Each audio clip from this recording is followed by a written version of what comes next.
Hello, my name's Andrew, and today we're doing a long-term review of the Vivo Barefoot GOBI HIBER boot. This is my second season with the Hibers. I also have the original GOBI boot in leather, which are a little bit warmer and a little bit more waterproof, but the reason that I actually wear the HIBER more is because of the slip-on upper. It's got these like bungee laces, and it's just so easy to slip your foot in and out, and I'm doing a lot of that and living in a van right now for van life. But in general, I think the HIBER is a pretty cool looking boot on its own. Like the upper almost looks like a puffer jacket, you know? And both GOBI boots are pretty wide. They're actually one of the widest Vivo styles. Really the only place that gets more slim is just towards the very tip of the toe box. But I usually go up a size in winter boots, so it doesn't end up mattering too much for me because I like having a little bit of extra space. So usually the end of my foot or the last toe comes to around here, you know? So this last piece doesn't matter so much for me. I do love that it has a stitched sole though. The durability has been really excellent on both these and my original GOBI boots, the winterized versions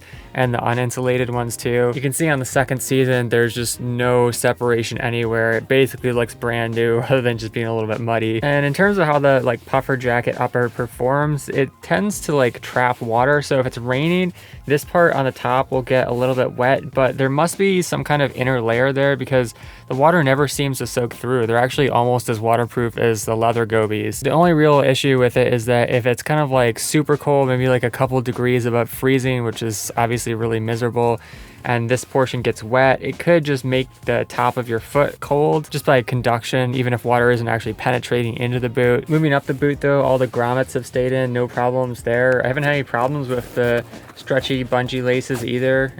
They have these sort of cute little, I don't know what you would call them, caterpillar things on the end where you can basically just leave the boots loose. I mean, you could tie them if you want, if you're a little bit more snug, but I honestly just like it loose because it makes it really easy to slip on, and there's a lot of snugness here, especially since it's kind of like a higher cut boot, so I don't really feel the need to lace them up. It's also not a hiking boot, you know, so I just wear it for casual walking around and driving and that sort of thing. I will say though, one of them kind of came undone, and it's not like broken or anything. I just don't know like how to rethread it, you know, so it looks nice like this. I could probably figure it out. I think there's just like a knot at the end, and then it's just kind of wrapped around really tightly, so I could fix it if I want to, but I don't feel like it. In terms of the lining, it's the same synthetic shearling that the GOBI winterized has. It's not as warm or breathable as wool, but I actually find that the airflow is really good with this because they've made it super puffy, and it does a great job of moving extra moisture and air out of the boot so that your feet don't get sweaty and cold in the winter. But I would definitely recommend wearing a pair of Injinji merino wool toe socks, and then maybe a mid to thicker layer of smart wool over top of that if it's really cold, plus a wool felt insole for the bottom, which can also really warm up the boot. And yeah, with those three layers, I've gotten down to 0 degrees Fahrenheit with this boot, even though it has a really thin sole, because the wool felt does a great job of insulating on the bottom, and then the boot itself is very waterproof, especially up to here. Like you can just see how high this wraps around, and then Vivo has a secondary layer here for even more water resistance. This is the rubber, it's a little bit more dense here, and then this layer is just like a lighter synthetic, so it doesn't affect the flexibility of the upper half of the boot, but just provides a little more protection from mud and water splashing up there in winter when it's really nasty. In terms of wind resistance, the puffer upper is really nice. It's dense enough that it cuts wind coming through, and like I said before, the water resistance seems to be very good, but I don't think it's the puffer or the shearling. I think that there has to be some kind of mid-layer like light membrane inside there. That said, one place where water can get in is through here. It's not a fully gusseted tongue, so you can see I can put my finger in there. So like if you stepped into a deep puddle and the water like rushed up over here, it can get on the inside, which is to say probably wouldn't go creek wading in the GOBI HIBER. There are definitely better options for that. But in terms of the sole, it's 3.7 millimeters, extremely flexible. This is one of the best barefoot casual soles because it's got some toughness around the edges.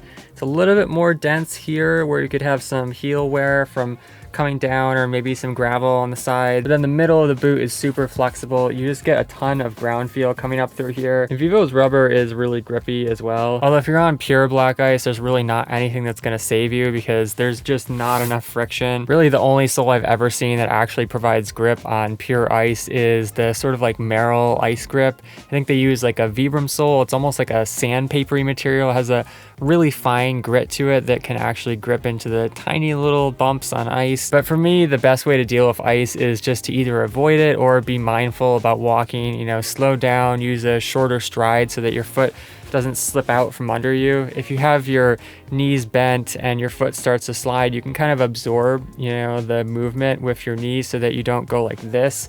If you're wearing traditional shoes, that's the #1 risk for slipping on ice, because usually you're walking with your heel like this and you're just kind of like impacting down and go like whoop. But with winter barefoot boots, when you're using a shorter stride and you're striding more towards the middle of your foot rather than straight on the heel, it also gives you a bit more surface area, which can help as well. But yeah, overall the Vivo Barefoot Gobi Hibers are my most used winter casual boots because they've got some good insulation and water resistance. The puffy lining is really cozy and it has one of the most natural roll downs of any winter barefoot boots you can buy. But it would be nice if there was a little bit more width in the very front of the boot.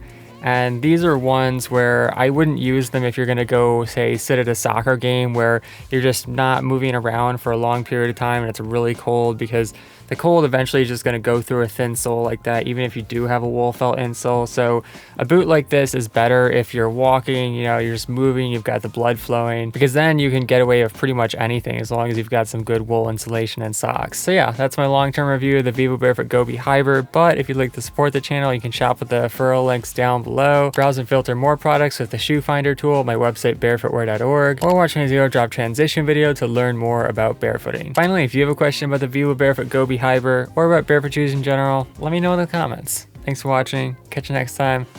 Peace.